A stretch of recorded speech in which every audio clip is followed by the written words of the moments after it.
안녕하세요. 오늘도 사연살롱을 찾아주셔서 감사합니다. 얼마 뒤면 두 번째 결혼기념일을 맞게 되는 결혼 2년차 새댁이에요. 저희 부부는 맞벌이를 하는데요. 남편은 회사에 다니고 저는 집에서 프리랜서로 일을 하고 있어요. 왜 이런 말들이 있잖아요. 며느리 사랑은 시아버지다. 사위 사랑은 장모다. 저는 이 말에 100% 동의해요. 우리 집만 봐도 딱 그렇거든요. 저희 시아버님도 저를 친딸처럼 사랑해 주시지만 특히 저희 엄마는 제 남편을 친아들처럼 아주 끔찍히 생각하시거든요. 가끔은 제가 질투를 할 정도로요. 그럴 때마다 엄마는 이러세요. 나한테 우리 지훈이는 사위가 아니라 아들이야, 아들. 그러시면서 얼마나 제 남편을 챙기시는지 몰라요. 그런데 엄마의 이런 모습을 볼 때마다 저는 가슴 한켠이 짠해져요. 저희 엄마가 이러시는 데는 특별한 이유가 있거든요. 지금부터 그 이야기를 하려고 해요. 저는 어린 시절만 생각하면 아직도 악몽을 꿀 정도로 힘든 시절을 보냈어요. 저희 가족은 원래 4명이었어요. 엄마와 아빠, 그리고 제 위로 오빠가 하나 있었죠. 엄마는 20대 초반에 아빠와 결혼을 하셨고 바로 오빠를 낳으셨어요. 엄마가 아빠와 결혼한 데에는 이유가 있었어요. 바로 돈 때문이었죠. 엄마 친정이 너무 가난했거든요. 부모님의 결혼은 외할아버지 지인분이 다리를 놓아주셔서 가능했어요. 집안이 녹록하긴 한데 아들내미가 망나니라 어디 데려갈 사람이 없는 모양이야. 그래도 돈 있는 집이라 거기로 시집가면 돈고생은 안 할 걸세. 딸한테 망나니 남편을 맺어주는 게 걸리긴 했지만 돈 걱정 안 하고 살 거란 말에 외할아버지는 혼사를 진행했어요. 엄마는 그렇게 팔려가듯 결혼하게 됐죠. 아빠는 소문 그대로 망나니였어요. 술을 물 마시듯 하고 돈도 펑펑 써댔죠. 친할아버지 회사에서 직원 타이틀 달고 어영부영 살면서 말이에요. 사치가 심하고 여자를 좋아해서 늘 다른 향수 냄새를 묻히고 집에 오셨대요. 그래도 시댁의 재력 하나 보고 참고 살아야겠다 했던 엄마는 나중에서야 뜻밖의 사실을 알게 되셨어요. 친할아버지가 운영하는 회사가 그렇게 기반이 탄탄하거나 이름이 있는 회사가 아니라는 거였죠. 살아남으려고 아등바등 해야 하는 그런 정도의 회사였던 거예요. 애초에 사랑이 없었으니까 그 사람이 여자를 만나고 다닌데도 그렇게 상처가 되지는 않았어. 그런데 아이를 가지니까 그게 또 달라지더라. 어찌됐건 애는 제대로 키워야 했으니까. 오빠를 임신한 엄마는 내 자식만큼은 남편과 다르게 바르게 키우리라 굳게 다짐하셨대요. 얼마 뒤 엄마는 오빠를 낳았고 본격적인 육아에 들어갔죠. 그리고 몇 년 뒤 둘째인 저를 임신하셨고 그때부터 삶이 달라지기 시작했대요. 제가 태어나기 얼마 전부터 친할아버지 회사 재정이 점점 안 좋아지더니 마침내 제가 태어나고 2달이 채 되지 않아 부도가 나버렸거든요. 친할아버지는 빚쟁이한테 쫓겨 자취를 감추셨고 저희 가족도 숨듯이 이사를 가야 했어요. 습하고 냄새 가득한 반지하 방으로요. 어린 오빠와 태어난 지 얼마 안 된 저를 키우기에는 힘든 환경이었죠. 그래도 엄마는 포기하지 않고 저희 남매를 키우느라 고생을 많이 하셨어요. 하지만 아빠는 전혀 도와주지 않았어요. 돈도 못 벌고 상황은 힘든데도 술은 전보다 더 많이 마셨어요. 엄마는 그런 아빠가 당연히 못마땅했죠. 제발 무슨 일이든 좀 해봐요. 우리 애들 굶겨 죽일 작정이에요. 참다 못한 엄마의 호소에 돌아온 건 아빠의 손찌검 뿐이었어요. 너 지금 내가 돈 못 번다고 무시해? 하루가 멀다 하고 아빠는 엄마한테 손찌검을 했고 급기야 엄마와 저한테도 손을 대려고 했어요. 그럴 때마다 엄마는 몸으로 우리 남매를 막아섰고요. 오빠는 그런 아빠를 보면서 철이 일찍 들었어요. 자기도 어리면서 아기인 저를 돌보고 엄마 걱정을 했어요. 엄마는 능력 없는 아빠 대신 돈을 벌어야 했어요. 그래서 식당 일을 시작하셨죠. 엄마가 일을 나간 낮 시간엔 오빠와 저 둘이서 집을 지켰어요. 가끔은 엄마 부탁으로 이웃집 아줌마가 오셔서 저희를 돌봐주시기도 했어요. 아빠는 낮부터 술을 마시러 나가거나 일자리를 구하러 나간다는 핑계로 집을 비우셨어요. 그래서 저는 주로 오빠가 챙겨주었죠. 하루가 다르게 저와 오빠는 커가는데 아빠는 여전히 일자리도 구하지 않고 술은 마셨어요. 술 마실 돈이 부족하니 엄마와 오빠와 제게 화풀이를 하며 폭력을 행사하셨죠. 친할아버지한테는 연락이 끊긴 지 오래였고 엄마는 시댁과 딱히 연락할 마음도 없어 보였어요. 아빠가 저 모양이니 솔직히 시댁에 무슨 정이 있겠어요. 그러던 어느 날이었어요. 오빠 앞으로 취약 통지서가 날라왔어요. 그때까지도 아빠는 정신을 못 차리고 술독에 빠져 사셨죠. 그동안 참고 살아왔던 엄마는 결국 중대한 결정을 하게 되었어요. 아이들의 교육을 위해서라도 더 이상 아빠 곁에선 아이를 키울 수 없다는 게 엄마의 결론이었죠. 그리고 곧 실행에 옮기셨어요. 그날도 아빠는 술에 떡이 되어서는 코를 골며 잠에 빠져 있었죠. 엄마는 아빠 몰래 우리 남매를 조용히 깨워서 옷을 입혔어요. 엄마는 미리 싸놓은 짐가방을 들고 오빠와 제게 말했어요. 잘 들어. 이제부터 아빠랑 안 살 거야. 우리 남매는 고개를 끄덕였어요. 그리곤 엄마를 따라 나섰죠. 그날 엄마와 우리 남매는 터미널에서 버스를 탔어요. 어디로 가는지는 엄마만 알고 있었죠. 오빠와 저는 그저 엄마 손을 잡고 따라 나서기만 했을 뿐이니까요. 처음에는 외할머니 외할아버지가 계신 외갓집으로 가는 줄 알았어요. 왕래를 하진 않았지만 시골에 살고 계신다고 들었거든요. 그런데 엄마는 외갓집으로 가지 않았어요. 거기로 가봤자 우리 형편과 별반 다르지 않다고 하시더라고요. 우리가 간 곳은 엄마의 중학교 선생님 댁이었어요. 엄마는 선생님을 이모라고 불렀어요. 엄마는 공부를 잘했지만 집안 형편 때문에 고등학교에 진학하지 못했어요. 그런 엄마를 담임 선생님은 무척 예뻐하셨죠. 엄마가 대견하다고요. 집에 불러 맛있는 것도 해주시고 엄마가 학교를 그만둘 때 눈물을 보이시면서 이러셨대요. 이제부터 선생님 말고 이모라고 불러. 이제부터 내가 이모가 돼줄게. 힘들면 언제든지 찾아와. 그 말 한마디를 믿고 엄마는 우리 남매를 데리고 선생님 댁으로 간 거예요. 막상 우리 남매를 데리고 가긴 했지만 엄마도 걱정이 됐는지 문 앞에서 망설이다 배를 눌렀어요. 이모, 이렇게 염치 없이 찾아와서 죄송해요. 아이들 때문에 어쩔 수 없었어요. 큰아들이 이제 초등학교에 들어가는데 애아빠 옆에 도저히 내버려둘 수가 없었어요. 엄마는 울먹이며 말했어요. 선생님 역시 엄마를 보곤 울먹이셨어요. 너처럼 똑똑하고 착한 애가 그깟 돈이 뭐라고 그런 집에 시집을 가선 이런 신세가 된 거니? 속상해서 정말. 두 분은 한참을 그렇게 우셨어요. 어느 정도 감정이 정리되자 선생님은 앞으로 우리가 살 방법을 생각해보자고 하셨죠. 일단 살 집부터 구해야겠다고 하시며 건물을 가지고 있는 사촌동생한테 혹시 남는 방이 있는지 알아보겠다고 하셨어요. 다행히 선생님 덕분에 우리는 방 2칸에 화장실과 주방이 딸린 집을 구할 수 있었고 며칠 뒤 바로 이사를 했어요. 엄마는 상가 청소와 건물 관리를 맡게 되었어요. 그와 별개로 엄마는 마트 판매원 일까지 구하셨죠. 우리 남매는 마냥 행복했어요. 아빠의 그늘로부터 벗어날 수 있었으니까요. 3월이 되고 오빠는 그 지역 초등학교에 입학을 했어요.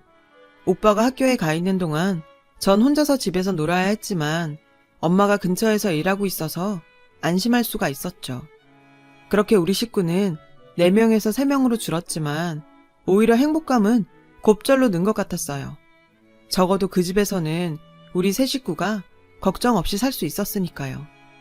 가난했지만 행복한 순간이었죠.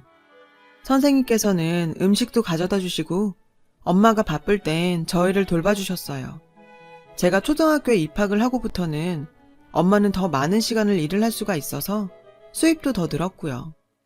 오빠는 하루하루 더 어른스러워졌고 엄마를 닮아 그런가 공부도 잘했어요. 초등학교 6년 내내 모범생이었죠. 저도 오빠를 보고 자극을 받아서 공부를 열심히 했고요. 오빠는 중학교에 진학하고 나서부터 진로 고민을 했어요. 돈을 벌고 싶다고 하더라고요. 그래서 대학에 갈 생각이 없다고 했죠. 하지만 엄마는 생각이 달랐어요. 네가 정말 엄마를 생각한다면 당장 돈 벌 생각을 할 게 아니라 내 미래를 위해서 대학에 진학하는 게 맞아. 돈은 대학 졸업하고 벌어도 되잖니. 하지만 오빠의 의지는 확고했어요. 그 문제로 한동안 엄마와 오빠는 의견 충돌이 잦았고 중간에서 저는 이러지도 저러지도 못했죠. 솔직히 저도 오빠가 대학에 들어가기를 바랬어요. 오빠는 공부를 정말 잘했고 충분히 좋은 대학에 갈 수 있을 것 같았거든요. 내가 보기에도 아까웠는데 엄마는 오죽했겠어요. 하지만 오빠는 끝내 고집을 피웠죠. 엄마, 대학은 늦게라도 갈 수 있어. 돈부터 벌고 생활이 좀 안정되면 그때 다시 공부할게. 지금 이 상태에서 대학에 들어간다면 난 공부에 신경 쓸 수가 없을 것 같다고. 엄마가 하루 종일 일하면서 번 돈으로 어떻게 등록금을 내고 용돈을 써? 게다가 예원이 시집도 보내야지. 엄마도 이젠 고생 좀 그만하고, 응? 그러니 제발 대학 가란 소린 하지 마. 확고하게 결심을 굳힌 오빠의 모습에 엄마는 속상했지만 결국 오빠의 뜻을 따르기로 했어요. 오빠는 특성화 고등학교에 진학을 했고 재학 중에 자격증도 여러 개 땄어요. 그리고 고3이 되자 취업을 나가게 됐죠. 그렇게 첫 월급을 받은 날 오빠는 고기를 사와서 엄마와 제게 구워주었어요. 엄마는 그런 오빠를 대견해 하시면서도 한편으로는 미안해 하셨어요. 오빠가 20살이 되던 그해 저는 고등학생이 되었어요. 오빠는 제게 무조건 공부해서 대학에 들어가라고 하더군요. 전 당연히 싫다고 그랬죠. 대학에 가면 제가 아니라 공부 잘하는 오빠가 가야 한다고 생각했으니까요. 하지만 오빠는 단호했어요. 자신은 언제든 대학에 합격할 자신이 있으니 걱정 말라면서요. 하는 수 없이 전 오빠 말을 듣기로 했고 그날부터 정말 죽어라 공부를 했어요. 열심히 하다 보니 중학교 때보다도 성적이 많이 올랐고 그런 제 성적표를 보며 엄마와 오빠는 기뻐했어요. 그렇게 우리 가족은 하루하루 각자의 위치에서 열심히 살아갔어요. 하지만 얼마 뒤 우리 가족에게는 생각지도 못한 슬픔이 닥쳤어요. 바로 오빠의 죽음이었죠. 그날은 원래 휴무날이었지만 오빠는 전날 하던 일을 마무리한다며 늦은 출근을 했고 회사 근처 도로에서 음주운전 차량에 치이고 말았죠. 당시 가해자는 만취 상태였어요. 엄마와 제가 응급실에 도착했을 때 오빠는 심폐소생술을 받고 있었어요.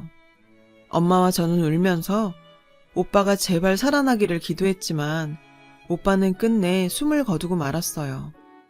의사가 사망 선고를 내리는데도 저는 오빠가 죽었다는 사실을 받아들일 수 없었어요. 불과 몇 시간 전까지만 해도 공부 열심히 하라며 제 머리를 쓰다듬어 주던 오빠였으니까요. 그런데 어떻게 이렇게 쉽게 세상을 떠날 수가 있는 거죠? 그 순간 엄마가 바닥에 주저앉아 오열하기 시작했어요. 애를 끓는 듯한 소리를 내며 울부짖었죠. 그제야 저도 정신이 들더라고요. 그리곤 오빠의 죽음을 받아들이게 됐죠. 그러자 오빠를 죽인 가해자가 죽도록 미웠어요. 할 수만 있다면 그 인간과 오빠의 목숨을 바꾸고 싶었죠. 그런데 그때 슬픔에 잠겨있는 엄마와 제 곁으로 병원 관계자가 다가왔어요. 어렵게 입을 떼며 말하더군요. 혹시 아드님의 장기를 기증하실 의향이 있으신가요? 엄마와 저는 멍하게 직원을 바라봤어요. 직원 말에 따르면 병원에 장기 기증을 기다리는 사람들이 있는데 오빠의 장기가 다른 이들의 생명을 살릴 수 있다고 하더라고요. 엄마는 잠시 망설이셨어요. 비록 오빠가 죽었다지만 그 장기를 빼낸다는 게 꺼림칙하셨던 것 같아요. 엄마가 망설이자 직원이 나직한 목소리로 말을 이어갔어요. 아드님은 그 누구보다도 의미 있는 일을 하게 되는 거라고요.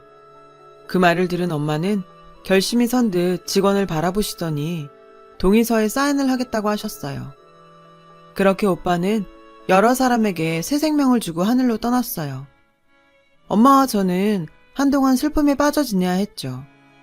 오빠의 빈자리는 생각보다 컸고 이 슬픔은 사라지지 않을 것 같았어요. 오빠의 죽음에도 불구하고 살아있는 사람은 일상을 살아가야만 했어요. 엄마는 다시 일터에 나가야 했고 저 역시 학교에 등교를 해야 했으니까요. 때 되면 밥을 먹고 밤이 되면 자야 했죠. 그렇다고 해도 이전의 생활로 돌아갈 수는 없었어요. 그러기에 우리 모녀의 슬픔은 너무도 컸으니까요. 이런 우리 모녀를 돌봐준 건 엄마의 선생님이었어요. 저희 집에 들러서 밥도 챙겨주시고 위로도 해주셨죠. 학교에서도 마찬가지였어요. 담임 선생님부터 친구들까지 모두 제게 신경을 써주며 챙겨주었죠. 오빠의 49제가 지나고 엄마와 함께 오빠의 옷가지와 짐들을 정리했어요. 그리고 오빠의 통장을 발견하게 되었죠. 오빠가 일을 시작하면서부터 모은 돈 전부가 들어있었어요. 그리고 통장 겉면에는 포스트잇이 한 장 붙어 있었죠.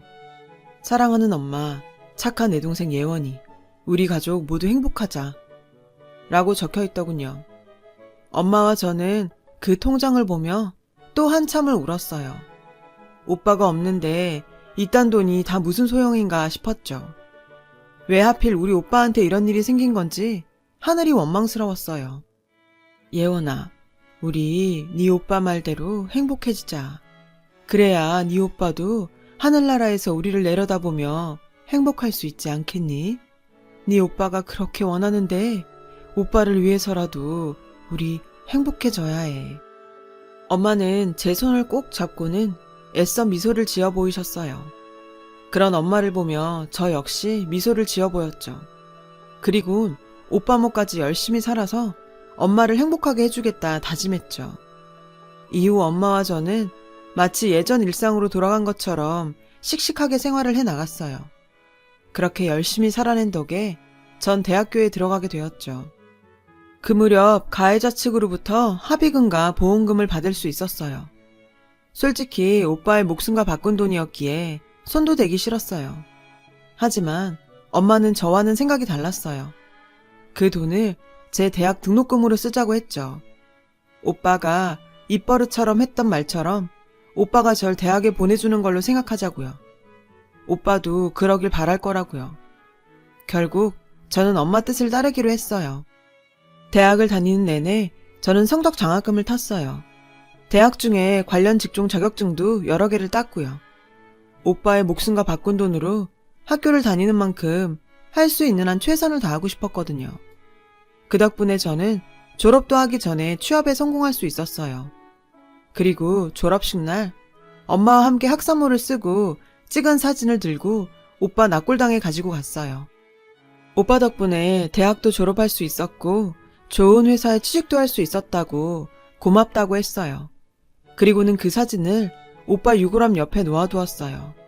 하늘에서도 오빠가 잘 볼 수 있도록요. 입사 후 한동안은 업무에 적응하느라 정신이 없었어요. 그래도 시간이 지나니 일도 손에 붙고 직장 동료들과도 많이 친해져서 직장 생활도 즐기며 하게 되었죠. 그리고 얼마 뒤 연애도 하게 되었어요. 바로 지금의 남편이죠. 남편은 저보다 6살 연상으로 직장 선배의 친구예요. 지금은 비록 친구라고 하기도 뭐한 사이가 됐지만요. 왜냐면 지금은 서로 앙숙이 됐거든요. 그 선배는 신입 여직원들에게 추근되는 걸로 유명했어요. 저도 피해자 중 하나였고요. 지금 생각해도 치가 떨리는 놈이에요. 그 선배는 퇴근 시간에 건물 밖에서 치근덕댔어요. 오늘 시간 어때? 둘이 술이나 한잔 할까? 저는 신입이라 싫다고 하기도 곤란한 상황이었죠. 그런데 그때 마침 남편이 나타났죠. 야, 너 아직도 이러고 사냐? 나이가 몇인데 여직원들한테 주접이야. 너 이러는 거 네 여자친구는 아냐? 남편은 짜증스럽게 말했죠. 그리고는 제 손목을 잡고 있던 선배의 팔을 떼어 놓았어요. 선배는 똥 씹은 표정이 되었죠. 이분은 내가 정류장까지 모셔다 드릴게. 넌 네 여자친구한테나 가봐라. 그날 남편은 절 혼자 보내기 불안했대요. 선배가 따라 붙을까 봐요. 버스 정류장까지 남편의 에스코트를 받은 저는 몇 번이나 고맙다고 인사를 했어요. 뭐가요? 저놈은 동창들도 다 싫어해요. 동기라서 대화에 끼워주는 거지. 그나저나 앞으로 저놈 조심하세요. 그렇게 첫 만남을 가지고 며칠 뒤 퇴근 시간에 남편이 다시 나타났어요. 나중에 들으니 첫 만남에 호감이 생겨 저와 잘해보고 싶은 마음이 있었대요. 그러면서 말로는 선배가 또 수작을 부릴까봐 감시하러 왔다고 하더군요. 그런 남편한테 저 역시 호감이 생겼죠. 제게 추근댔던 선배는 얼마 뒤 사내 성희롱으로 고발당해서 해고가 됐고 그 무렵 저는 남편한테 고백을 받았어요. 저 역시 마음이 있던 터라 우리는 그날을 시작으로 사귀게 되었죠. 사귀고 반년 후에 저는 제 가정사와 오빠에 대해 남편한테 말했어요. 남편은 저와 사귀는 동안 종종 저희 집에 찾아와 저희 엄마한테 아들처럼 살갑게 굴었어요. 엄마는 마치 오빠가 살아 돌아온 것 같다며 남편을 유독 예뻐하셨죠. 그러면서 문득문득 눈시울을 붉히기도 하셨고요. 저 역시 엄마한테 잘하는 남편을 보며 더더욱 믿음이 갔죠. 그 후 1년 뒤 결혼 얘기가 나왔어요. 남편은 앞으로 누구도 저처럼 사랑할 자신이 없다며 장모님도 친어머니처럼 모실 테니 결혼해달라며 청혼을 했고 저는 기쁘게 청혼을 받아들였어요. 양가 부모님을 찾아뵙고 결혼 승낙을 받은 우리는 얼마 뒤 상견례 날짜를 잡게 되었어요. 그런데 상견례를 일주일 앞두고 남편이 갑자기 상견례를 미루자고 하지 뭐예요. 처음엔 사정이 있어 그런가 보다 했는데 미룬 날짜가 다가오니 또 다시 미루자고 하더라고요. 그렇게 3번이나 날짜를 미루자 저도 더는 못 참겠더라고요. 그래서 이럴 거면 그만두자고 해버렸죠. 미안해. 정말 중요한 일을 아직 해결 못해서 그래. 절대 다른 맘 있는 거 아니니까 믿고 기다려주라. 응? 남편의 얼굴을 보니 거짓말은 아닌 것 같아서 전 다시 믿고 기다리기로 했어요.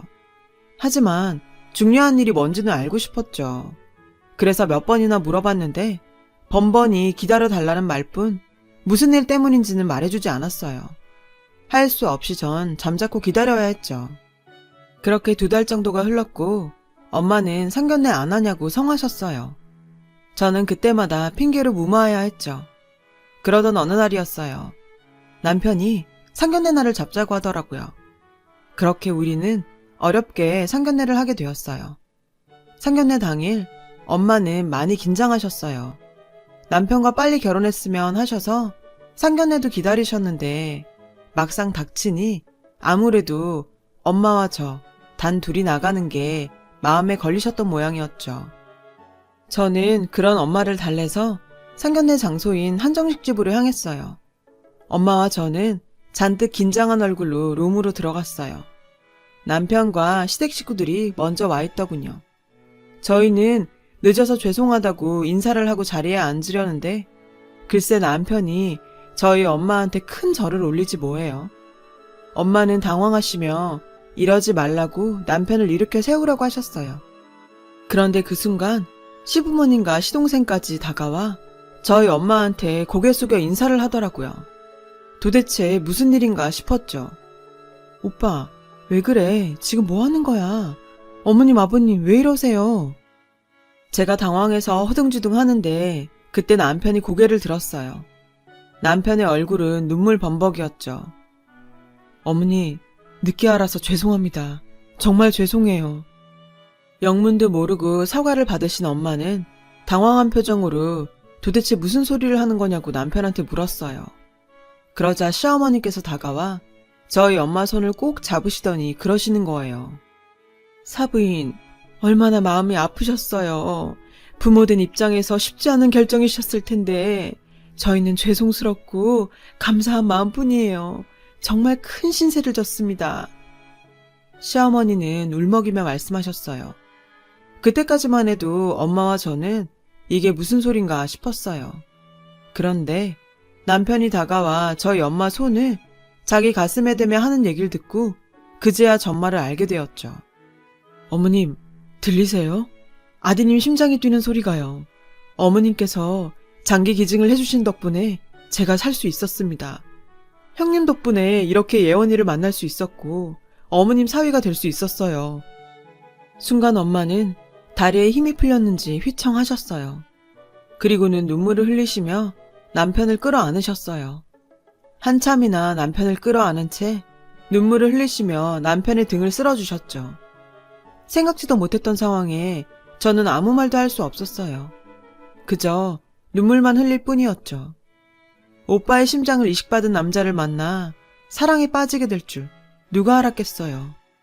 저희 엄마가 어느 정도 진정이 되자 아버님이 상황을 설명해 주셨어요. 얘가 어릴 때부터 심장이 안 좋았는데 20대 초반 무렵에 이식수술 외에는 방법이 없는 상황까지 갔었습니다.